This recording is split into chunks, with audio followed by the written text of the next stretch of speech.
A former street soldier turned military vet is forced back into a life of crime to save his kidnapped son from certain death. Go watch Where Loyalty Lies, starring Jamal Dennis and me, Sam Ant, CEO of Viral Hip Hop News. Where Loyalty Lies, an Abden Brothers film, available now on Tubi. Watch today. Want a live interview with Viral Hip Hop News? Email me, Sam Ant, at dlsmediainc1@gmail.com. Let's go.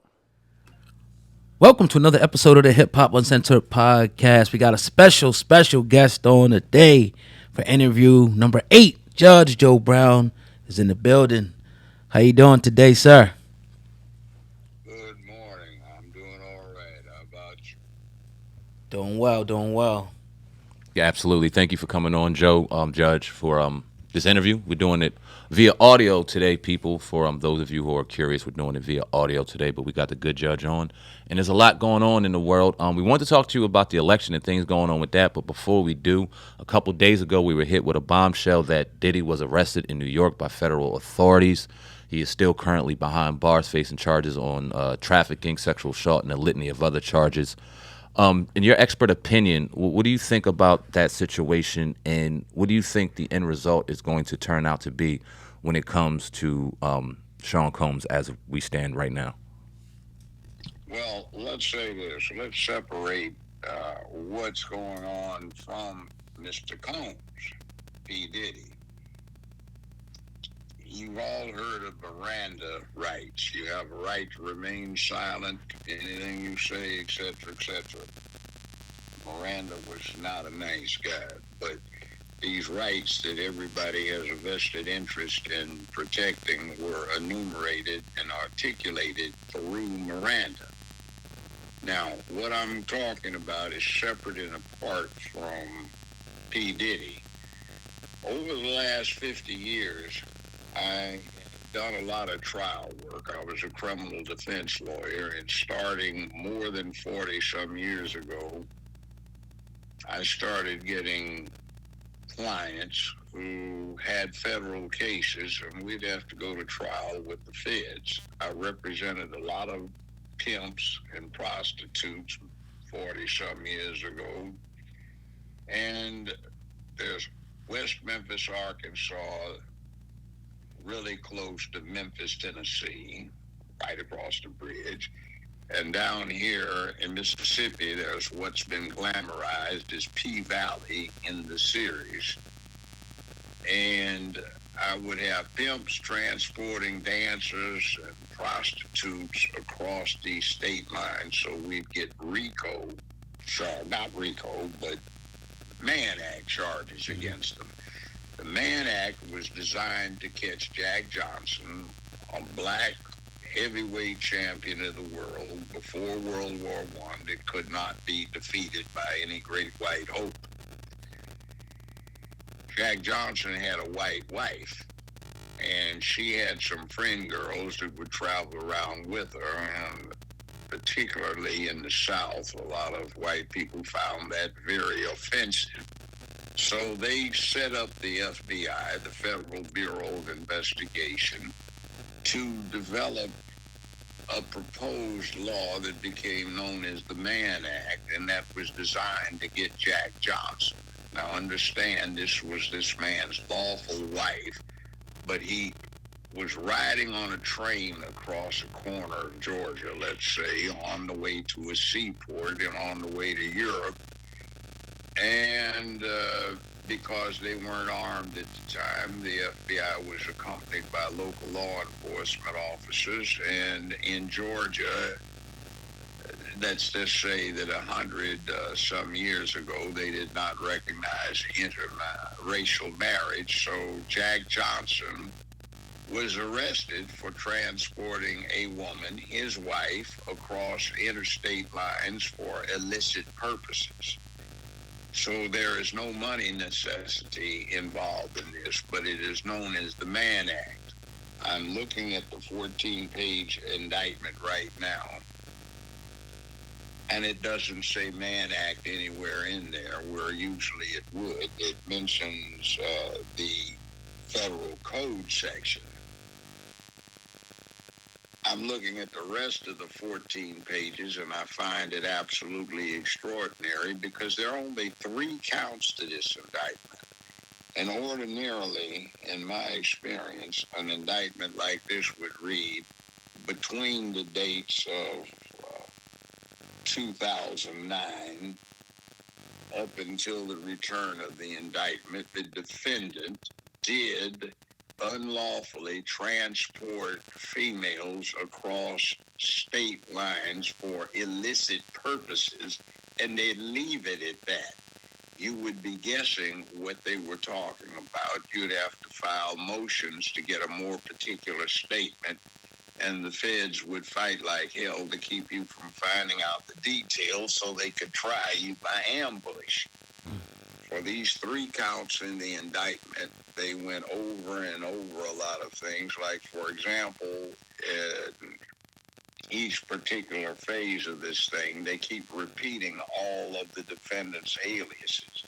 Their standard procedure is in the very first paragraph. The defendant, in this case, and they list his aliases, hereinafter known as the defendant, referred to as the defendant, and they would just say defendant in each count where that was necessary instead of repeating all of this.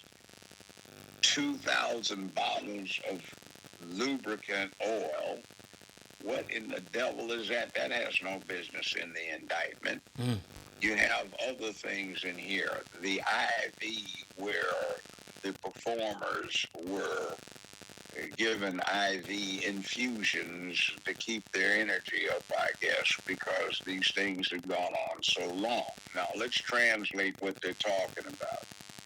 They're talking about an accusation that they never did say, but it's inferred that Diddy was pimping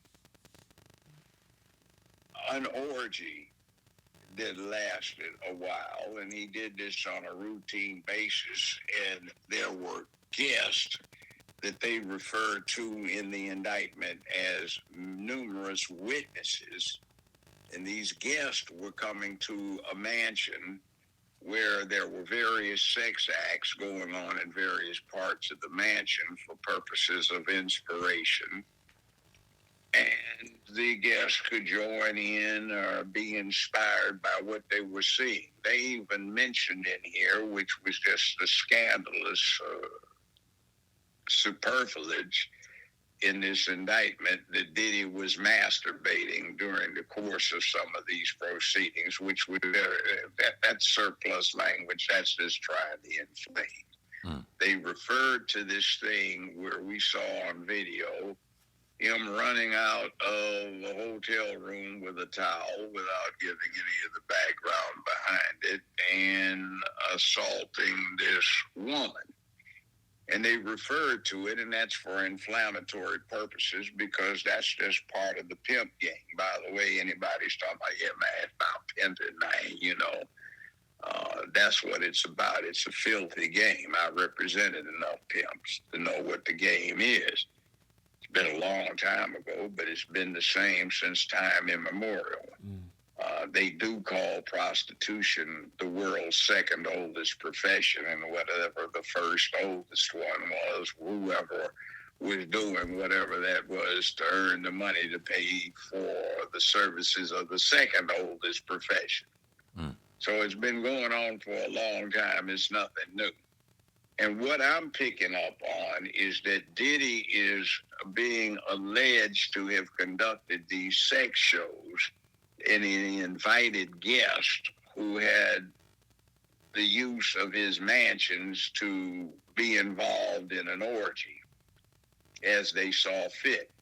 He also is alleged to have recorded this, and that's where we get to what we're looking at. Somebody important is being or was recorded on these devices, and somebody is being protected. Now, I noticed that Diddy, through his lawyer, has been in continuous contact with the feds for quite a few months. Back in March, he surrendered his passport. He returned to New York, where he did not live, and secured a residence so he could participate in the defense of the case, which is all that's required. He was supposed to have been apprised of when the indictment would be unsealed, and he would be required to report with his lawyer and surrender himself after making bond arrangements. And there was supposed to have been a discussion on how much the feds were going to recommend the bond be set at. They ambushed him and arrested him in a shopping center with some of his kinfolk, and now they want him kept incognito, incommunicado,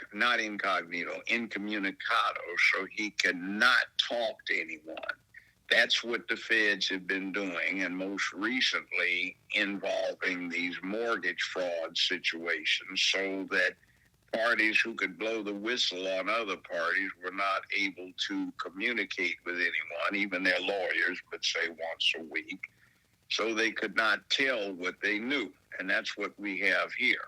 It is unusual for Homeland Security to be involved in these things. And there are some references in here that the offenses had an international impact, which brings in Homeland Security instead of leaving this up to the FBI, which is for domestic matters, ordinarily of this type of thing. And remember, the FBI was set up to go get Jack Johnson so they could set up and prosecute under what became the Mann Act. So this is the FBI's bailiwick. They were only present during the service of the search warrants. They weren't the primary parties. What that indicates to me, in my experience, is that somebody in the FBI was not deemed trustworthy and might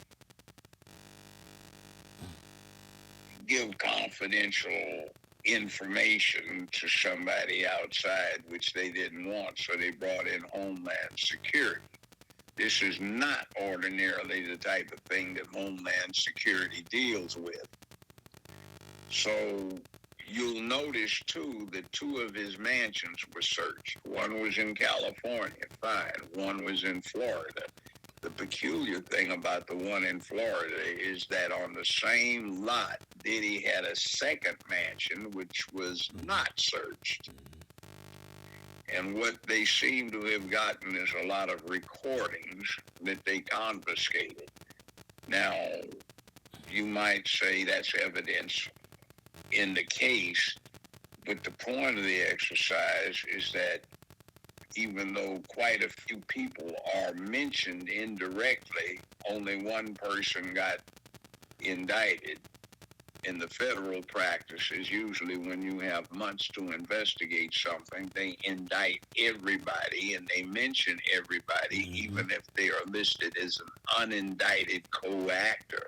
They did not do that in this case, which is indicative of them trying to hide somebody's identity and protect some people. The other point is from what you can determine, most of this happened in Florida or California. Why no indictments returned there, and why did they pick New York? What they seem to have done is, considering the totality of the circumstances and the U.S. attorney involved, is they picked New York because it was particularly hostile to Donald Trump and particularly favorable to protecting anybody who is against Trump. So we're kind of put on clue as to who the rest of these unmentioned witnesses, meaning attendees at these events, happen to be. The other point I find interesting is they made a big to-do during the bond review situation that they had yesterday, with the fact that he had 3 disassembled carbines and some loaded magazines. Mm. Now, everybody and his mama has stuff like that in Florida since it's a constitutional carry and gun-friendly state. In New York, there are a bunch of little freaks who get, oh my God, he's got a gun.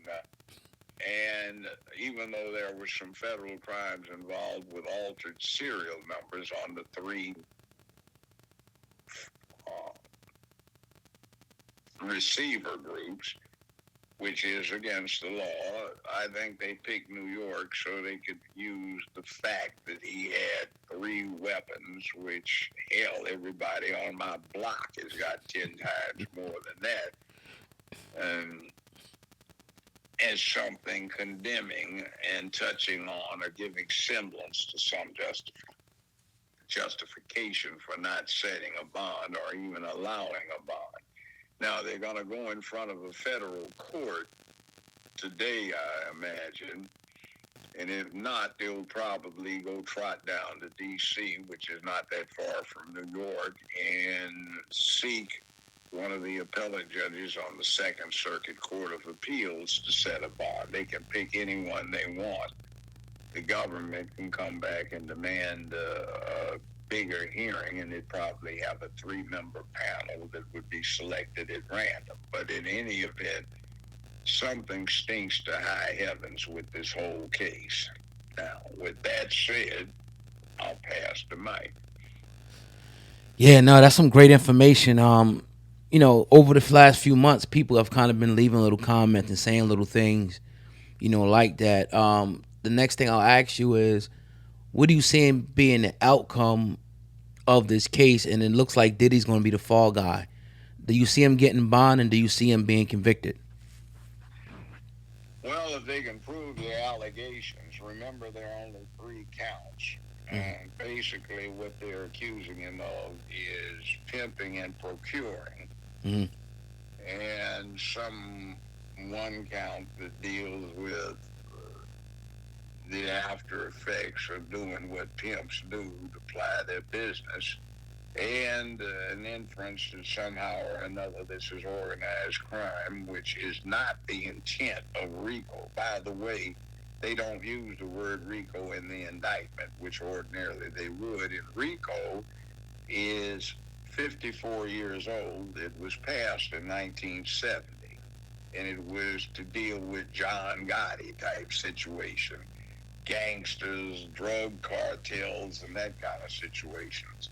You see it being used or bastardized in Georgia to go after a teachers group, former president of the United States for engaging in political activity, and for proceeding against a rap group for having some disagreeable lyrics. So it's being corrupted. It's racketeering influenced, organized crime is what the thing stands for. RICO. Racketeering or influenced criminal organizations. And they are pushing it for political purposes. And the last time they did this was about 10, 11 years ago, when they had a series of prosecutions that were initiated on state levels for mortgage fraud, mortgage foreclosure fraud.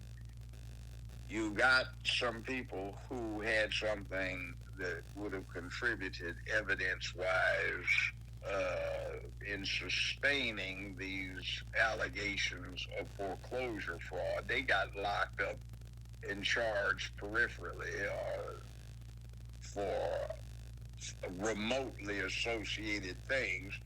And interestingly, what the feds did is they used Homeland Security to get them locked incommunicado so they couldn't communicate with anybody.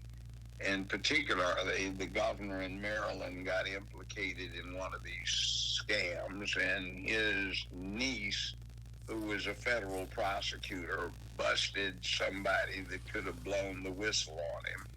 and that person got held incommunicado. Then there was, of course, the thing with the presidential candidate, Kamala Harris, out on the West Coast with George Soros, who was also hooked up with the Maryland thing, and One West Bank, along with Mnuchin, who was the CEO for that bank, and became part of the Obama administration, and for a year, the Trump administration for that matter. But people were locked up and held incommunicado, so they could not do anything about that. But there were 5,200 counts of indictments returned against One West Bank. And mentioned that Kamala Harris, when she got elected as Attorney General for California, consolidated, dismissed, and then a few weeks later, Soros sold One West Bank for, I think it was $3.42 billion, made a tidy profit off of it. So this is part of a process that got put in place 40 years ago by Eastland from Mississippi, Biden, and Byrd, who had formerly been Grand Dragon for the Klan in the U.S., and they were in the U.S. Senate together, and they added these provisions to U.S. criminal law codes that allowed this kind of persecution for political purposes. So it's nothing new. It's been around for 40-some years. I've defended people who've been caught up in it. That's been a while ago, but it is a bad thing. So this is the same thing that went after R. Kelly about in a couple of his series of cases. His circumstances are somewhat different because that involved underage children. But as I'm reading this indictment, and as I'm talking to you, I'm going back over it again. I don't see any references to underage children in this indictment. Right. So any questions or comments so far? Yes, sir. And we highlighted some of those exact points yesterday as well, as far as there's no underage. It didn't seem like any indictment there were any underage involvement, which would obviously be deemed as guilty, and that would be crazy and things like that. What I want to ask you is, it seems as though federal authorities are using the tactic of crushing his character and making him guilty in the public before being guilty in the court of law. Is that a tactic that the feds typically use, and how beneficial is that? And do you think that's going on right now? You can thank the current president of the United States for that. I just alluded to it. Eastland and Byrd came up 40 years ago with changes in the federal criminal laws that allowed that to happen. It's called these days lawfare. That's what they're talking about. Now, Diddy is presumed innocent until proven guilty beyond a reasonable doubt. They have to put the trial on and they have to convict him. But what I'm looking at is an extra effort to totally discredit him. So if he is later in a position of being a whistleblower, his credibility will be completely destroyed, and public opinion can be steered in a direction where basically anything he says can be ignored or discredited. I think that's why it's looking like it does. As I look at it and read the indictments, it's nothing that I haven't run into before, representing a lot of pimps, prostitutes, and dancers. And it's just pimping and procuring. That's what they're talking about. And in this case, the purpose was to set up some freak parties, freak shows, orgies, where performances were being professionally put on in various places in a mansion while the rest of the folk could get their freak on. That's what you're looking at here. Right. Now there's another aspect of it as well where they are accusing him of forcefully, making men and women do sexual acts that they did not want to do. Okay. They wouldn't even say that. That's just adding a bit in there to make it look worse. Essentially, there Okay. are just 3 counts to this indictment, but instead of 2 pages, it's 14 because they add a lot of little stuff in there to make it look horrible to the typical person that is uh, likely to get this, which most aren't. They just hear the news media talk about it. Yes, sir.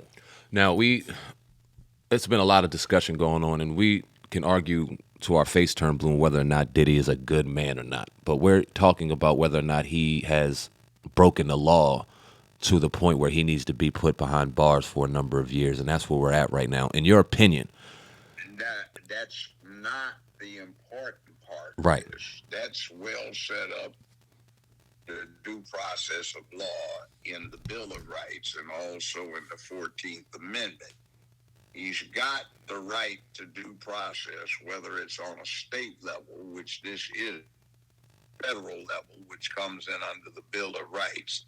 What we're talking is, why is the U.S. government taking it upon itself to do what it's doing, where it becomes very obvious if you read between the lines, they're trying to protect somebody instead of prosecuting them as co-actors in this mess, and why they're trying to do what they're doing to silence somebody who might expose who those protected people are. Keep the Epstein thing in mind. We know who was on the list of visitors to the island and who flew on the airplanes, because those things have been published. But this time, this close to this crucial November election, it strikes me that somebody does not want that to happen again. I don't want to put words in your mouth, but we kind of alluding to maybe former presidents or political people. No, Trump has nothing to do with this one. I was talking This also is about Obama, maybe. No, Okay. this is Mrs. Imhoff is married to a big-time Hollywood lawyer. Prior to 2014, when she married him, this big-time Jewish Hollywood lawyer who has a lot of clients in the communications industry, they were all on Kamala Harris's behind about her little goings on. It stopped suddenly in 2014 when she married somebody who had a Hollywood inside. And you have to understand, who is this that's likely to be going to these parties, and who is it involved? It is an entertainer. Is there some kind of implication that would influence that person's campaign? And we already know what kind of freak she has already been. We look at Willie and Montel, and when she was in Howard, and some other things going on out there in California that are a bit wild. So this, remember, has been going on allegedly since 2009. Who is implicated in this? It's not Trump. This is brought to you by people who are very much against Trump and more likely to protect somebody else. I find it unprecedented that none of these witnesses are listed with the rest of the detail, which is not surprising in a federal case, since they try to obscure their witnesses. See, in a state case, every one of the 50 states, unless the prosecution can show the judge that some witness's life is in danger, they have to give the defense the list of witnesses, their contact information, and not only the ones they know about, the ones that they should have found out about in the exercise of what they call due diligence in an investigation.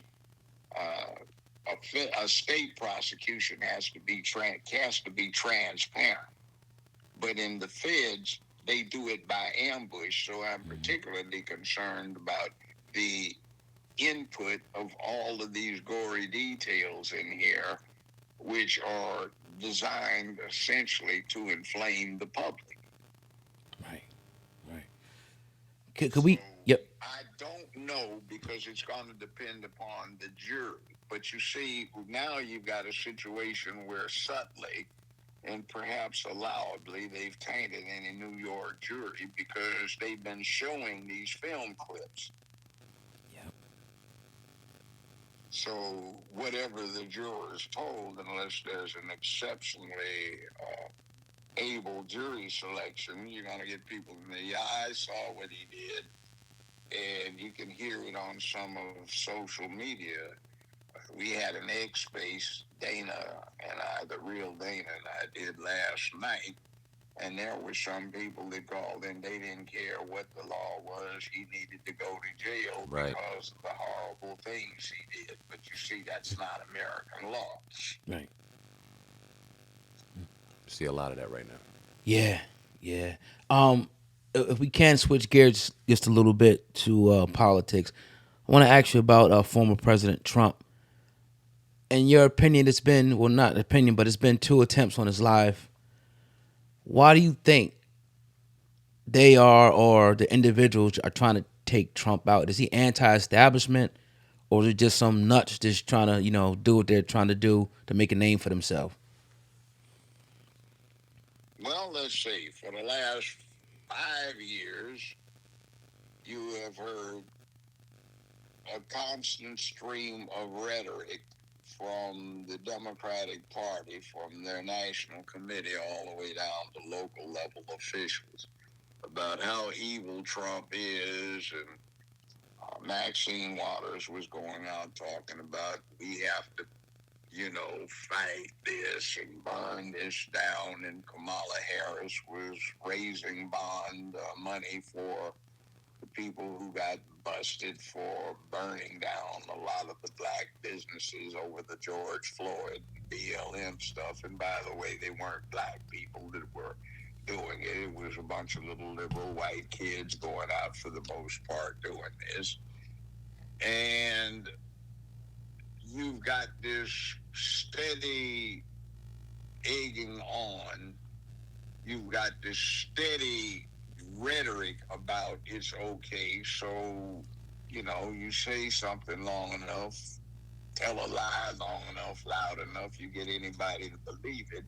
You keep up with this psychological, okay, it's okay to do this. This is what you ought to do. The public has become inured to this, and you get the weak minds who will try to do it.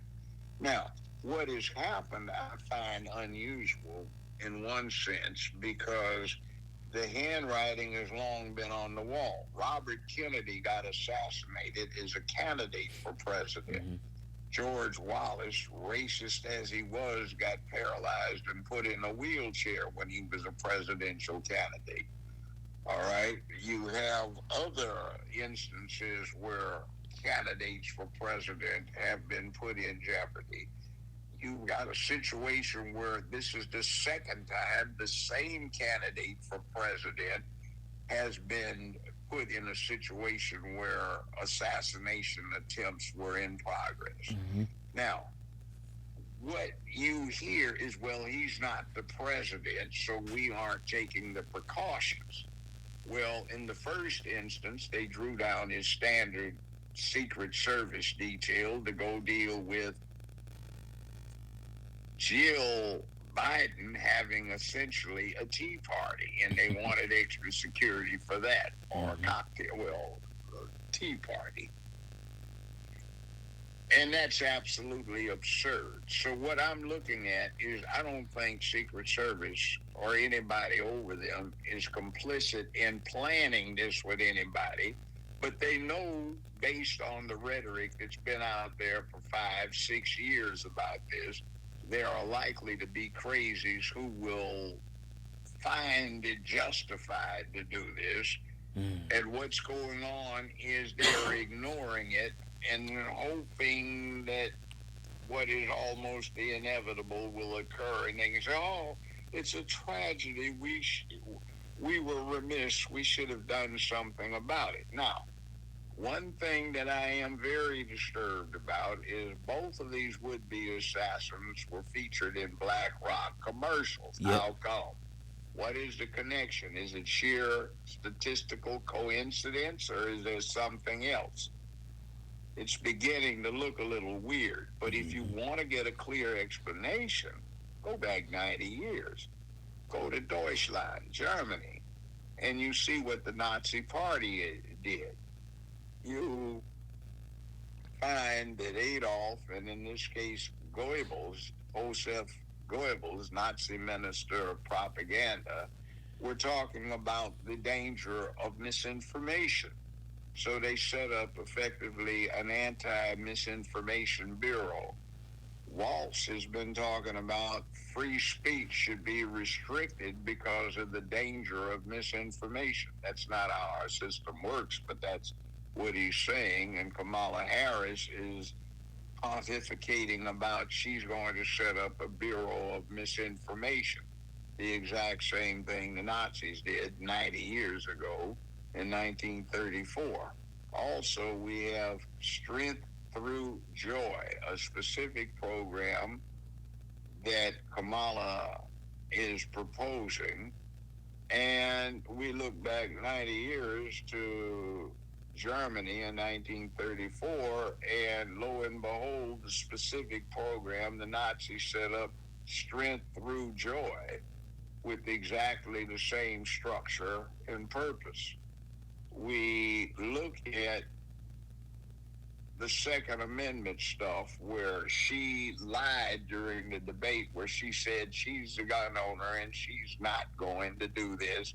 And yet on X for the last week, they've been playing clip after clip where she says, first thing, we're going to have expanded red flag laws. Okay, they already have them. And universal background checks, they already have them. And a mandatory buyback first thing of all semi-auto weapons and a prohibition on buying assault rifles, which she's talking about semi-auto stuff that's 100 years old, because a real assault rifle is a machine gun, and those aren't exactly out there freely available, and et cetera, et cetera. She's lying about it. But when we look back 90 years to 1934 in Pomerania, Stuttgart, and let's see,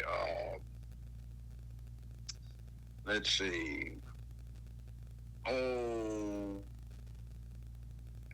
two other of the German principalities, some crazies went off and shot up some of the open markets. So they had Bavaria. Let's see, they had some draconian gun control laws put in place to disarm the German public, except Nazi Party members.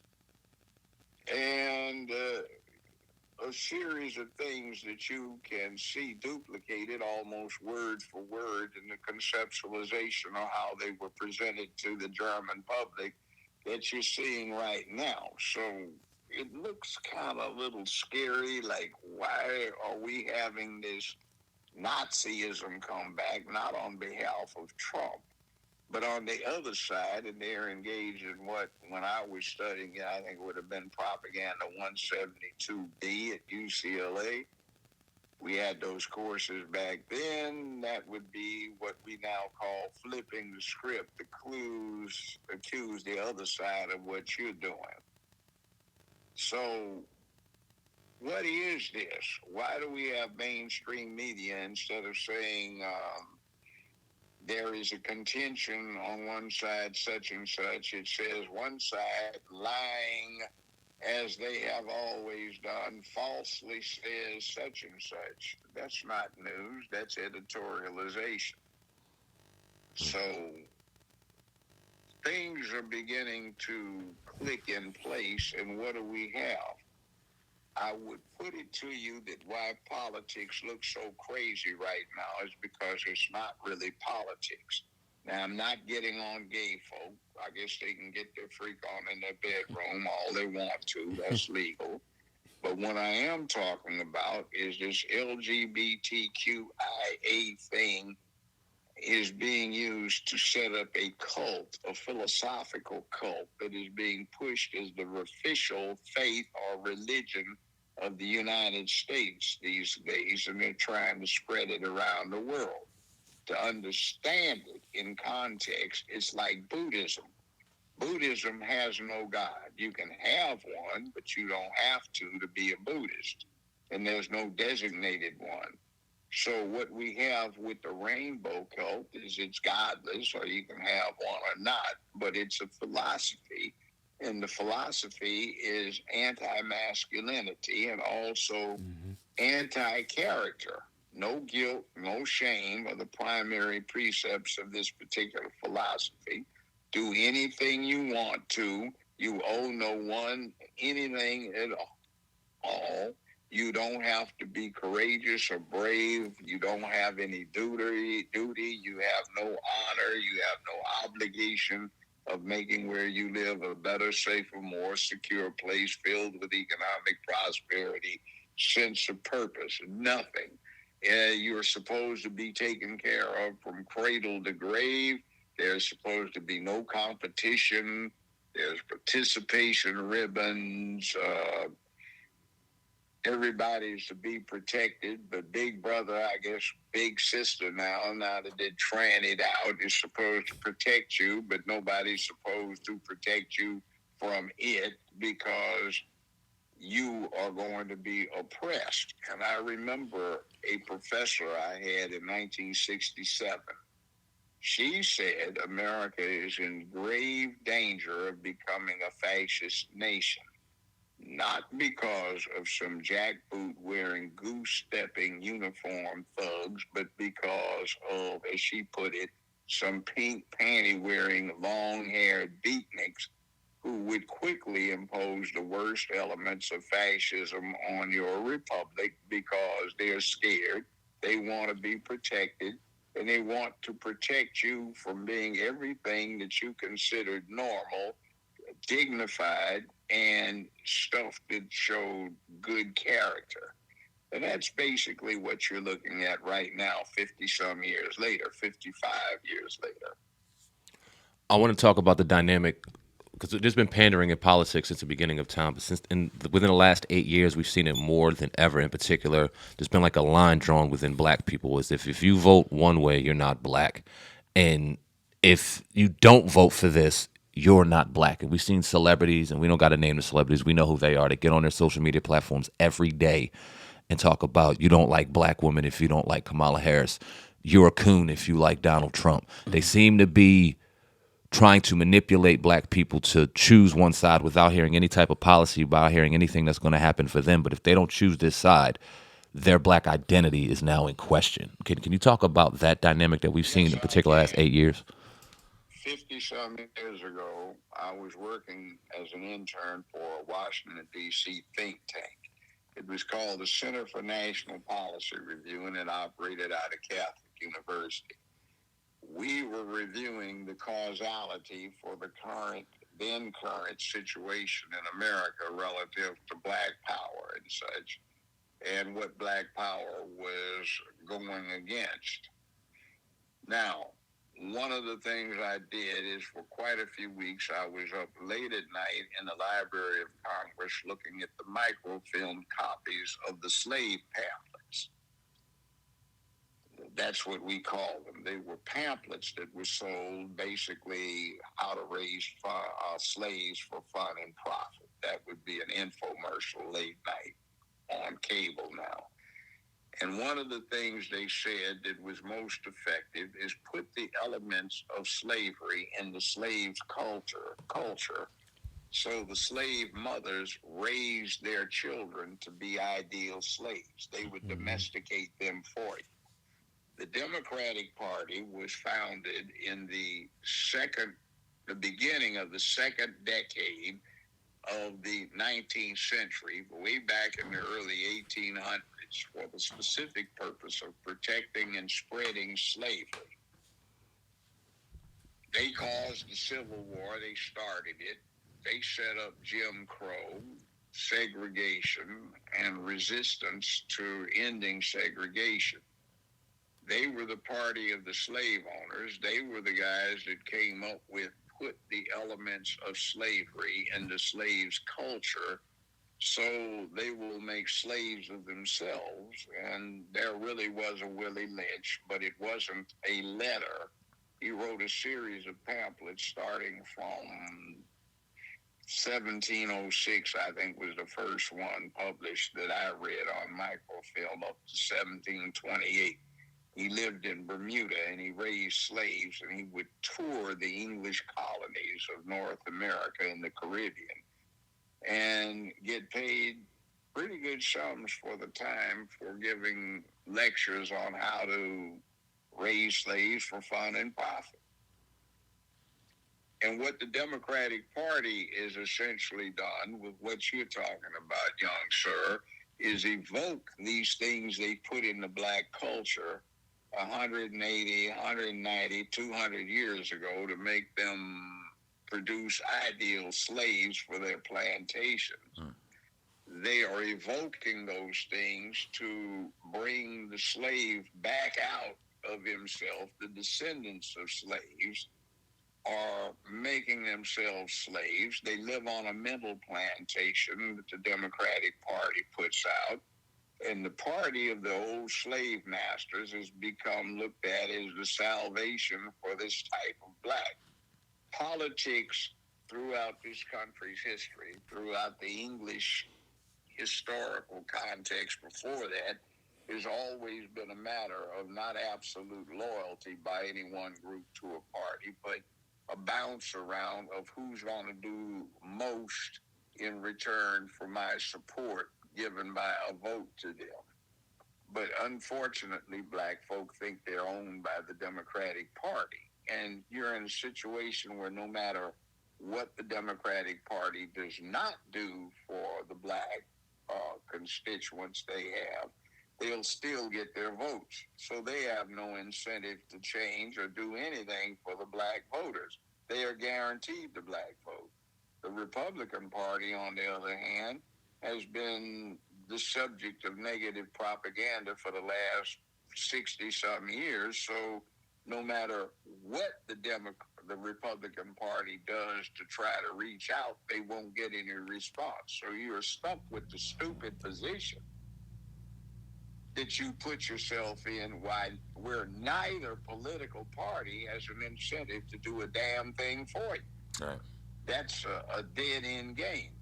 And if you look at every other ethnic group in this country, I don't care what they are, sometimes they vote Democratic as a bloc, sometimes they vote Republican. And every now and then, just so one party gets thrown off, they say, oh, screw you, we're going to vote for the other side, just to show you what it feels like when your well runs dry and you don't have your water, meaning us. We don't do that.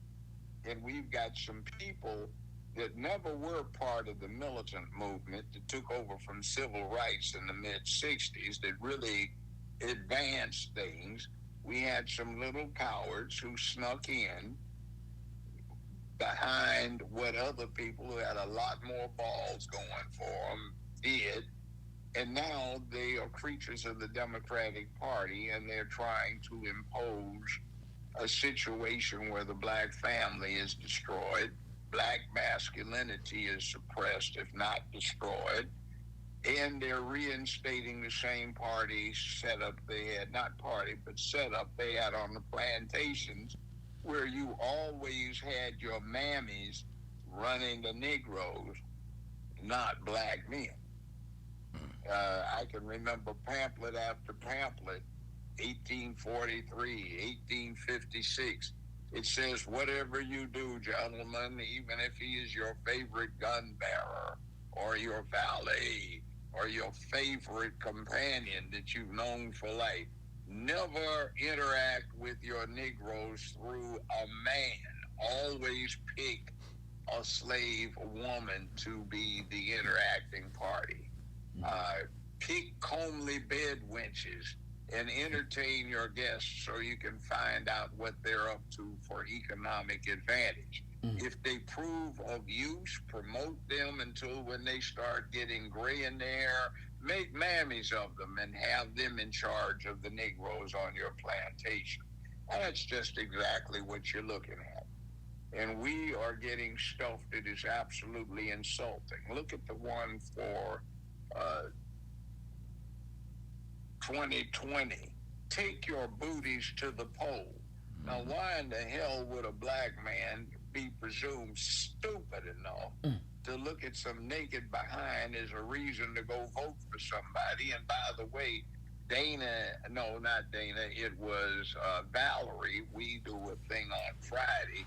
We interviewed the woman that put it on, and it turned out when we looked up the people that she had hired to do this, 1/3 of them weren't even girls, they were trans. So black men are supposed to look at bare behind and go vote for somebody. And if you noticed how you see all the time some kind of swishy flaming guys out there, they're doing line dances out in front of something like that's supposed to be an incentive to go vote, not how much you're making on your job, not what your taxes are, not what your medical benefits are, not what a whole lot of things are, not what the military posture of the country is. And a lot of our folk are in the military. We don't look at that. We're supposed to watch a bunch of fools be monkeys on a little silver chain and dancing and singing.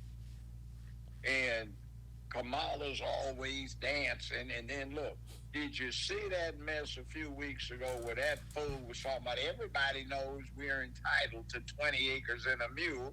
You damn fool, everybody black for the last 150 years, everybody else in this country knows it's 40 damn acres. That's more BS. Like, I cook my greens, I clean my greens in the bathtub. In the dorms where everybody's been washing their nasty ass up in the, you're gonna prefix your greens up in a bathtub in a dorm? Your mama would beat the crap out of you. Excuse me, I was in the dorm smoking and I inhaled. And I was listening to Tupac. When that heifer was in the dorms, Tupac was 10 years old. When he released his first single, he was 21 and she was a prosecutor in the Alameda County District Attorney's Office. Lying heifer, are you smoking dope when you prosecuting for dope? Or are you in the dorms when you're supposed to be out of law school? Do we believe this crap? And I talked to her daddy. I sat next to, well, my ex-wife sat next to her dad for 2.5 hours at a banquet that the Governor General of Jamaica had invited us to. And we talked to him. He said he had no black ancestors. He had some dark-skinned Hindus for grandmothers, and he had some white ancestors that owned a lot of slaves. Brownstown in Jamaica, they named it after this slave owner who had 4,000 some odd slaves. So Kamala's got slave owners in her background, not through any slaves, but from the white side. So how the hell does she become black? And even if she is, guess what? Her parents weren't trying to be long-term visitors. They were just on temporary visiting status with academic visas that weren't long-term. They had no intent to be citizens. They just came through here. They met up in Berkeley area at a university campus. They got together and nature took its course. They had one baby born 1964 where my late former mother-in-law was a pediatrics nurse, and where my ex-wife was born during the same 12-month period, and then they had another kid in 67. Moms got on up out of there not long after that, the relationship that is, and when Kamala was no older than 12, and it looks like, depending upon how you read her yearbook, a lot younger than that, up in Canada where mama had a job in oncology, meaning cancer research, and dad was temporarily down there at Berkeley where he left, and he was there when I was going back and forth up to Berkeley's campus from UCLA. Remember, I'm basically just about 3 or 4 years younger than him. So he was a grad student and I was an undergrad, and he was pushing communist stuff in socialism, teaching economics up there for a brief while, getting his doctorate degree. And what is this chick's connection to America? She doesn't have a parent who's an American resident or citizen. She certainly doesn't have any grandparents. She's got Hindu in her background and Irish in her background, and she got raised in Canada. And if you want to get the difference between Canadians and Americans, look at that adult cartoon South Park where they keep ridiculing it, and you'll get the idea. Canadians are not citizens, they're subjects. They belong to the King of England. And it's part of the British Commonwealth. And even if she came and had black in her, she would have been from St. Elizabeth Parish, where it hair bright and white in Jamaica. And I've been to Jamaica an awful lot. And you hear somebody speaking patois, turn around, and there's a Chinaman. And when you talk to him, his parents are from Hong Kong, part of the British Empire, part of the British Commonwealth before the communists got it. Okay, so you talk to somebody, where are they from? They're from Kenya. Where is this one from? Pakistan. Where is this one from? India, the Commonwealth. Where is this one from? This guy is in security for Jamaica, and he's from Australia. My ex used to be a fine thing, movie star. She'd always have a lot of bling when we traveled, and I can remember several times somebody looked like James Bond wanted to know, did she have a passport? Yes. And I said, excuse me, that's my wife. We're American citizens. And they'd apologize. They thought she was a highbright trying to get out of Jamaica. I had to write a series of letters for the chauffeur for the prime minister. He was in his 60s and he wanted to visit his son who was going to school in America. And he couldn't because Jamaicans can't freely leave Jamaica when they want to, like you can here. You have to get permission from the government. See? That's the kind of background, and that's what we've got here. We got faked out on. Oh, she's an AKA. She does that ski-wee thing, so that's supposed to make her black. And she's the first black Greek who is vice president of the United States and candidate for U.S. president. That's a damn lie. The Alpha 85A has that distinction because Hubert Humphrey, a 6'4" tall white boy, badly balding with blonde hair, blue eyes, was made in the late 1930s up in Minnesota, and I hear he got a lot of wood applied to his behind, and he made the grad chapter in the 40s, and in the mid-1960s, they made him an honorary life member, which in this case, you are automatically a life member, but in honorary status, you don't have to pay any dues to maintain your status. So AFIA had a black vice president. No, they had a white one, just like Kamala, who is, guess what? You know what they classify her type of Hindu being? The technical definition is Indo-Aryan. She's an Aryan, just like the ones that Hitler was talking about, but he told a lie long and loud enough, and Aryans are not blonde-haired, blue-eyed from the far north. They're from West Asia, India, and they're swarthy, dark-eyed, dark-haired, just like Kamala and her daddy and her mama. They're Aryans mixed with Irish. So you got an Aryan talking about Nazification. Ain't that a bitch? Full circle. And with that said, And the Negroes just love it. Yep. Oh, he's one of us. You're gonna upset Plies, Judge. Don't get Plies upset, Judge. Why not? I don't give a damn. Hell, you know, I always had a philosophy. Yea, though I walk through the alley in the shadow of death, I fear no evil, because I'm the baddest MF up in this valley. Now check me out and see if I can't get my John Wick on. Come Ha. on, make my damn day. I have a lot of frustration and aggression to display. Do something. That's right. And by the way, see, I'll say this. I don't like this punk play I'm looking at with all these Negro slave niggers running around in the Democratic Party. See, I didn't just have this TV judgeship for 15 years. I did real world.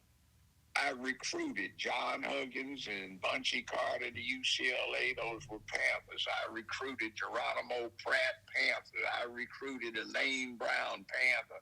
Nathaniel Clark, Gwen Goodlow to UCLA. I know about that.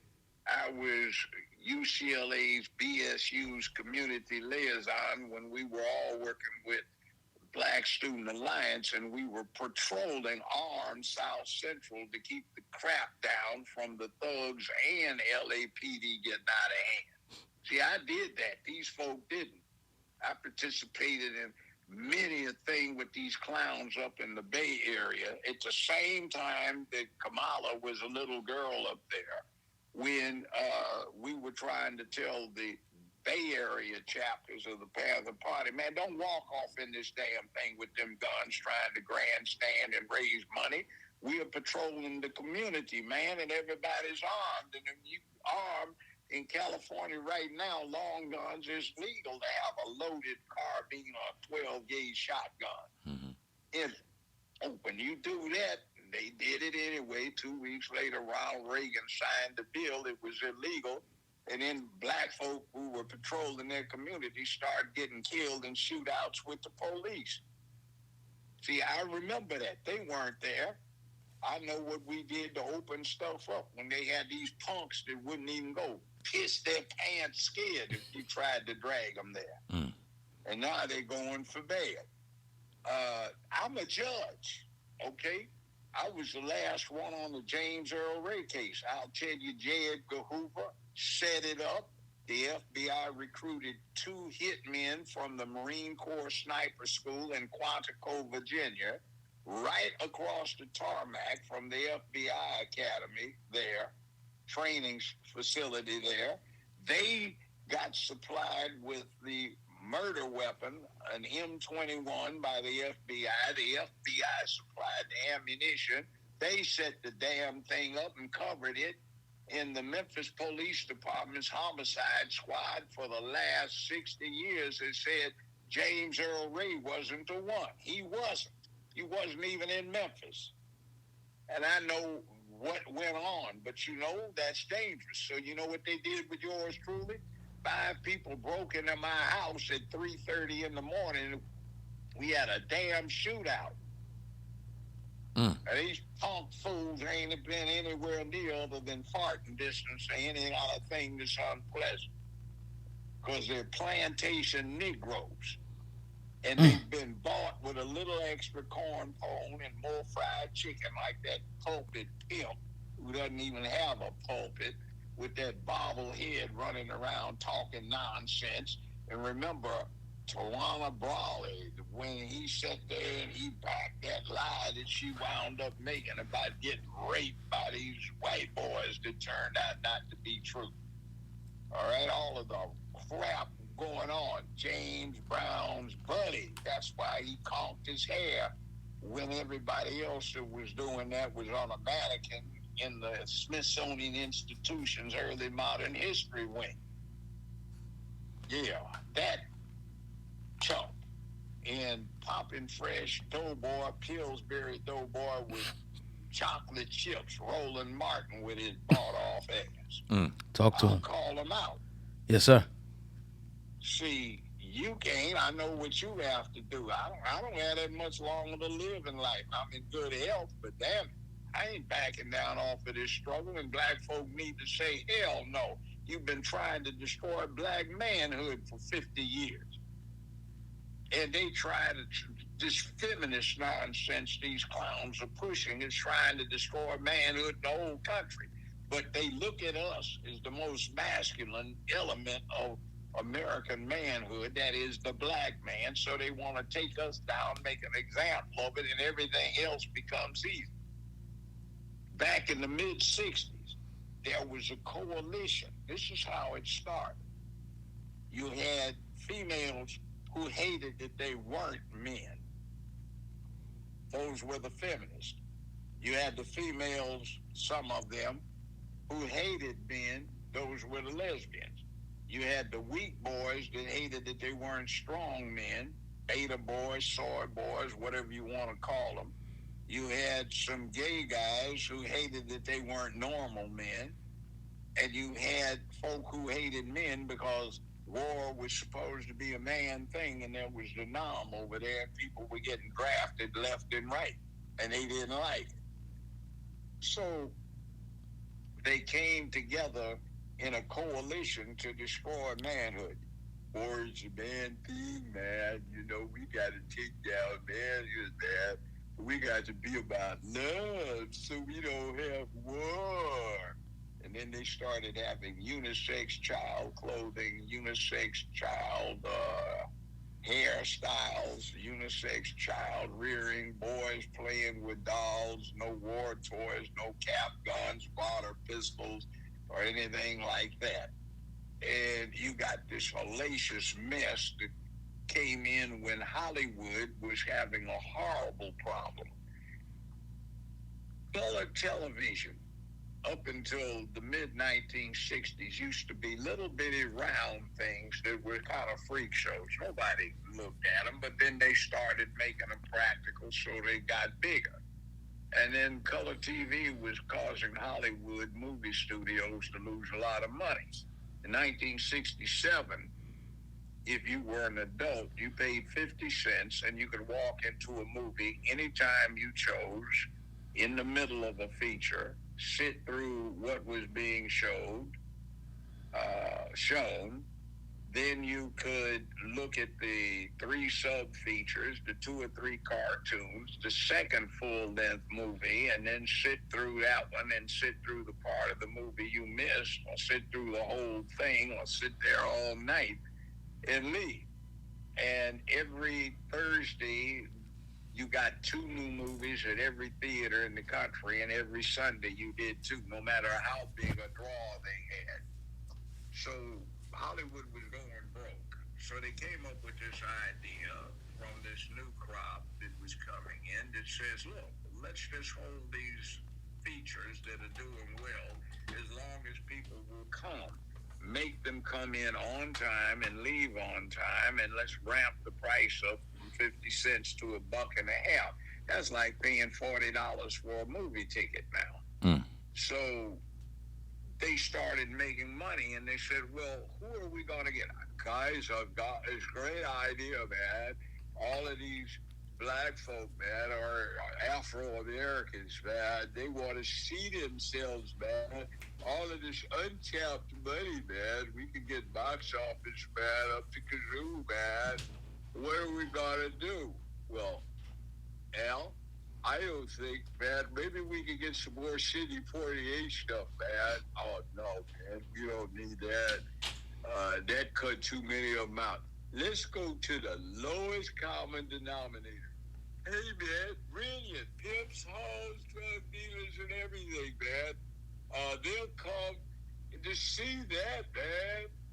And then you had Black Caesar with Fred the Hammer Williams, a former football player. I remember I went with about 7 or 8 other black folk. We went down in a mass to see this. And it was about a drug-dealing kingpin who was a hitman, who was the hero. We looked at ourselves and came up, what did we just see, man? Damn. This dude drives off into the sunrise smoking a big cigar, and LAPD didn't even show up. And there are about 40 folk dead in this warehouse. What the hell? And then a few months later, well, a couple of years later, you had Superfly, Rod O'Neal, who put on a toupee because he was balding. Man, pimping your ride, man. I'm going to sell some of this coke, man. I remember when it came out in 71 in L.A. And then I was doing this think tank thing in 72 in D.C., and my roommate and I, who were from L.A., he was from L.A., we went down on 14th Street near Union where they had a theater black folk used to go to. Man, people were coming out of the show in line from buying a ticket, going to the end of one of the short ends of the block, going down the long end to the short end, up the long end, and back around and waiting in line for 3 hours to go see this damn piece of voice. And then you got, what is it, Foxy Brown with fine-looking Pam Grier with a big boot and a big afro. And the plot line was her brother got killed by drug dealers, so she was going to get revenge. Well, that Foxy Brown thing morphed into the sister had a brother or a daddy or her husband or her lover got killed, so she gets revenge, but she's going to be the drug queen pin. And then they started glamorizing pimps, hoes, drug dealers, murderers, thieves, bank robbers, you name it, dysfunction being glorified. And switch from talking about women doing this, that, and the other, the bitches and hoes, or a bunch of incompetent Negroes being run by some woman. So, I mean, it's like poison. So where do we go from here? Right where we are right now. We got a fake heifer who isn't even black being passed off and whatever she is with no contact with the United States of America of any race, ethnicity, or anything at all. And now we're getting some people trying to put this Nazi thing in place like it was 90 years ago in Deutschland, the Weimar Republic goes under because the Nazis take over, and we're getting that put right back in place right now. And happy-go-lucky little booty-busted Negroes are sitting up there pushing it. Look up the Black Caucus and see how many of them are members of the Liberty Caucus. Damn near every one. You know what the Liberty Caucus is? The Congressional LGBTQIA Caucus. And watch what they put. You can read up on the legislation sponsored or promoted or supported by every single person in Congress or the Senate. Look them up and see what the Black Caucus has been promoting. Every single thing the Liberty LGBTQIA Rainbow Caucus pushes, every Negro in the Black Caucus is pushing. What is going on the other way? Nothing, because they haven't introduced anything. Oh, Emmett Till anti-lynch bill. It doesn't have a damn thing to do with lynching. And every law they need for lynching is in place. What it did was they bamboozled black folk into saying, oh, man, they got an anti-lynch law to protect black folk. No, it doesn't. What it does is for the first time, it introduces sexual orientation as a protected class under federal criminal law. And it doesn't require a killing. Well, lynching is a mob, right? It goes off and it kills somebody, right? Mm-hmm. Wrong. You don't require a mob. It can be one person. Wrong, you don't require killing. It can be a kidnapping. Wrong, you don't even require kidnapping. It can be a beating. So let's say some brother breaks up with his old lady and he's feeling down. His homies say, hey, man, let's go to the club tonight. So he's out at the club and there's what he thinks is a PYT and a short, tight skirt. She's kind of slim, or maybe not. She got big boobs, hoop earrings, and braids down to her ass. They dancing and exchanging spit in the shadows, drinking heavy. And then dude looks down, man, what you doing with a heart on? What the hell are you, man? And busted in the jaw.